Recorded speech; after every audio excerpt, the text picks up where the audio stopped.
Alrighty, guys. Good morning to you all here. A happy Tuesday, June 3rd, 2025. Hope you guys are all doing well out there.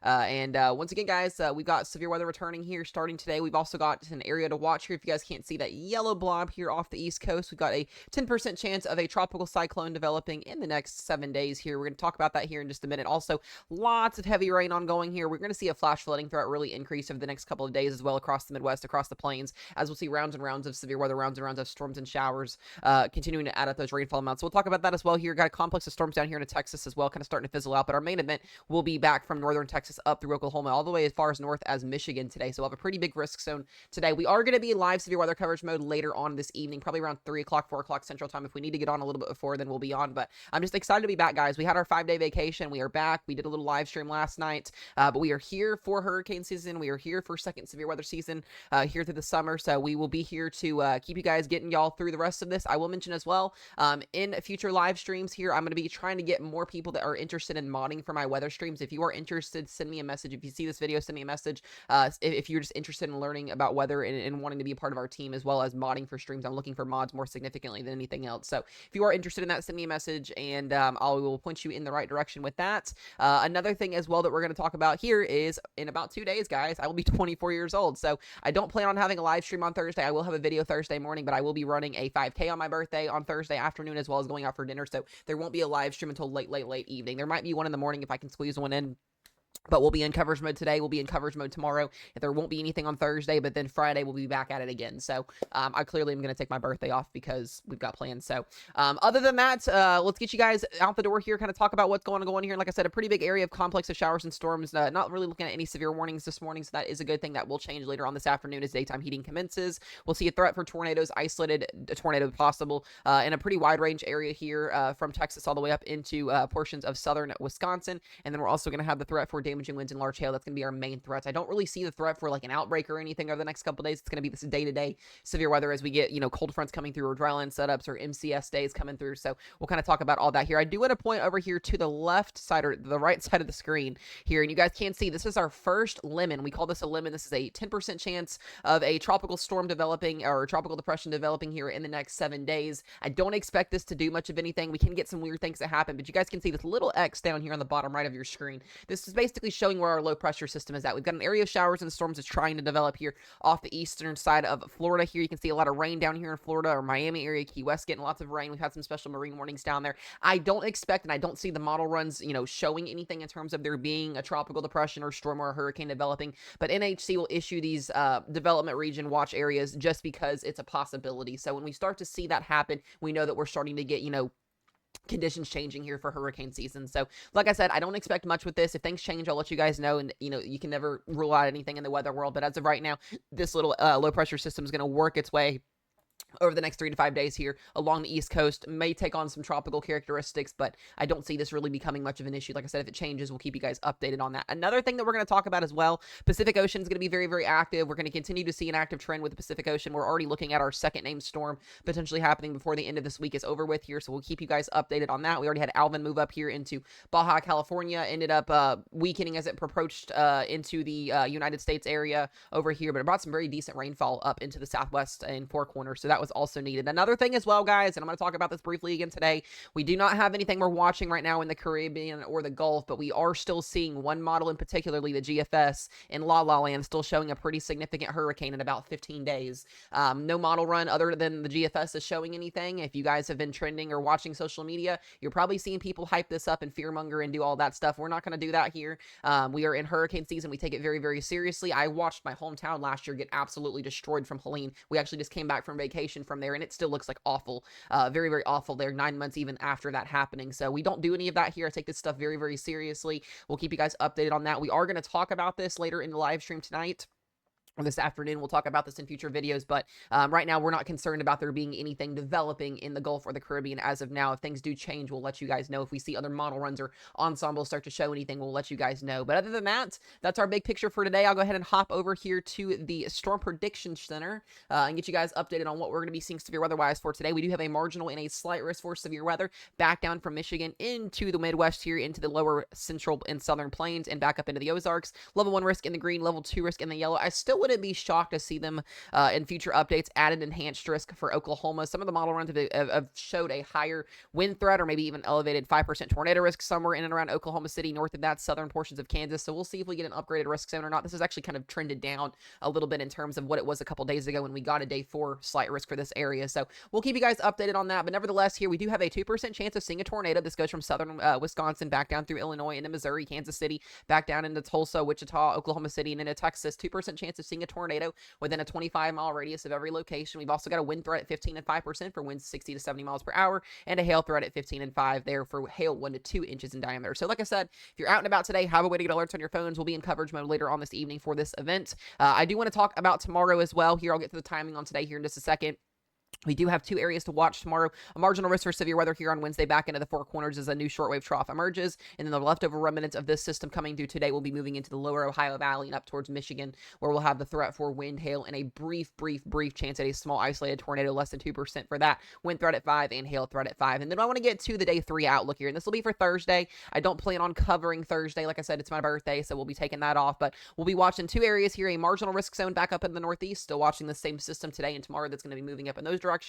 Wind and hail will be the primary threats up there in the northeast, and then we will have an all hazards potential event here again for Oklahoma, Texas, Kansas, back into southeast Colorado, Arkansas, and into Missouri, where we'll have the threat for wind, hail, and possibly a brief couple of tornadoes here. That'll be a level 1 slight risk in there, level 2 slight risk in the yellow there. Oklahoma City, Tulsa, Wichita, Liberal, Garden City outside of that there, Amarillo, Lubbock, and then the level 1 risk in the green. And then we do have, as of Friday, I am watching Friday pretty significantly, a pretty big slight risk issued by the Storm Prediction Center, level 2 slight risk here. This extends kind of in a weird area here. Western Kentucky, western and central Tennessee, Nashville, Jackson, Memphis, getting into Arkansas, southern Missouri here, the whole state of Oklahoma in that slight risk now for Friday, and then back into southern Kansas, northeast Texas, and eastern Colorado. We're going to watch this very closely. We're going to see another low pressure system move through here. We're going to have some shear that could allow for some damaging winds, some large hail, and a couple tornadoes again on Friday. The details on that will become more confined once we get closer to that. And then I do expect eventually at some point of day 5, a day 6, or not a day 5, but a day 6, and a day 7. We actually do have a day 5 for your Saturday there, and that'll be for East Texas, Oklahoma, Arkansas. So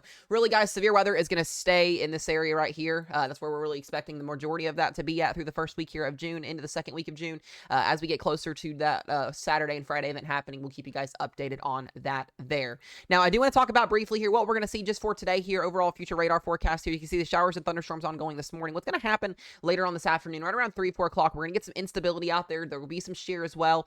We should see one big line of storms eventually develop. We'll have a couple clusters of some supercells out there producing maybe a chance at a discrete tornado or 2. Some large hail and damaging winds will be the primary threat. But right around 6 to 7 p.m., we see that line kind of grow upscale here, and we get more of a damaging wind event. It's really, become less and lesser on these model runs. Then again, too, model runs don't always tell the full story.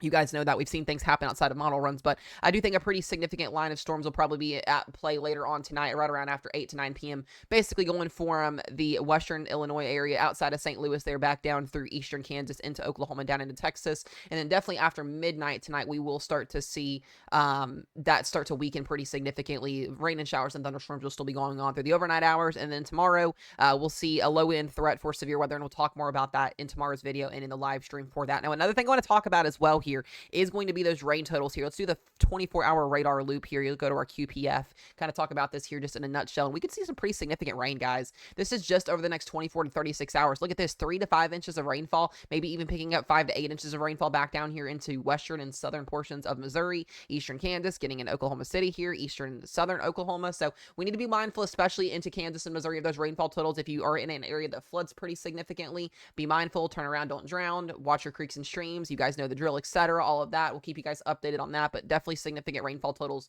potentially at possible going through the next couple of days here. Let's talk about our overall pattern here and what we're going to be seeing. A lot of things happening in our atmosphere here. We do have a low pressure system. This is what's spawning this little area to watch down here, hurricane center wise.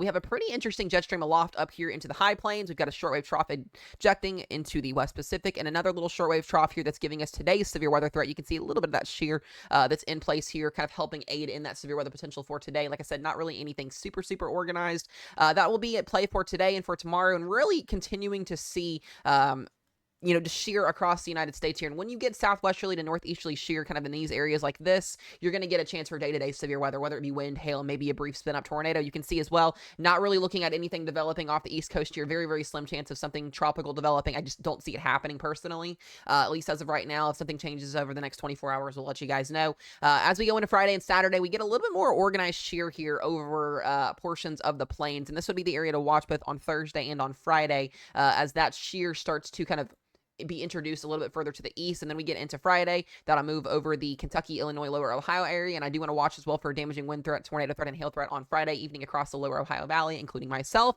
And then I want you guys to see something here. We get a little bit of some clearing back here into the west going into the weekend here, west coast here. And then as we go into Sunday and Monday of next week, this is where I think things are going to change pretty significantly. We're going to start to see a ridge potentially develop over in the West Pacific that can either allow to troughing at the bottom of the ridge or troughing on top of the ridge. Typically, we see troughing on top of the ridge when that happens. And what you get is what's called northwesterly flow, and these typically can set up pretty significant wind events. We typically get a lot of these derecho-like setups, so those big lines of storms that produce significant winds in the high plains, the Midwest, into the lower Ohio Valley, a lot going into the month of June and July. Not saying that's what's going to happen right now, but when we see that happening, it's definitely something that we have to watch very significantly here. And going into the second week of June, I definitely think there will be a couple of low-pressure systems that come through, but what I do notice, though, is, high pressure trying to develop here, allowing for more of a quiet pattern trend going into at least the second week of June before things kind of ramp back up again. We start to see more troughing take place, and that's going to really favor the high plains is what it looks to be. And then we still need to watch, the GFS is still doing GFS things back down here in La La Land, guys. Do not believe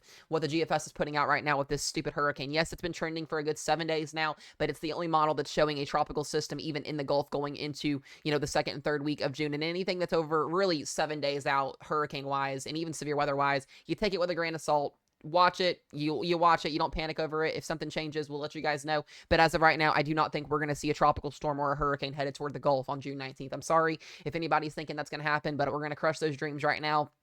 Until we get other models on board and ensembles on board, I don't see that happening right now. So kind of exclude what that's doing down there. It's the GFS. It does that. It's known for doing that during hurricane season. It's typically in La La Land. And another thing, too, with the budget cuts, our GFS model is going to be in a lot more error situations where it doesn't agree with other model runs. It basically is kind of explicit from the other one. So just something to be mindful of here. We'll talk about it. We'll keep you guys updated. You guys know I'm going to be honest with you guys, truthful with you guys. If I see something concerning, we'll talk about it as well. So we'll keep you guys updated on that. One more thing I will show you guys here is going to be the rainfall totals through the next 7 to 10 days across the United States here. And you can see clearly that's going to be pretty much centered over the central plains, the Midwest here, even getting into the lower Ohio Valley. We could even see some higher rainfall totals down here in southern Florida and then back down into the plains up here into the Midwest and Ohio Valley through the next 7 to 10 days, anywhere from 3 to 5 to 8 inches of rainfall, maybe even some higher spots than that. So we'll keep you guys updated on that. I'll have a live stream later on tonight. I do appreciate you guys as always. Make sure y'all like the video.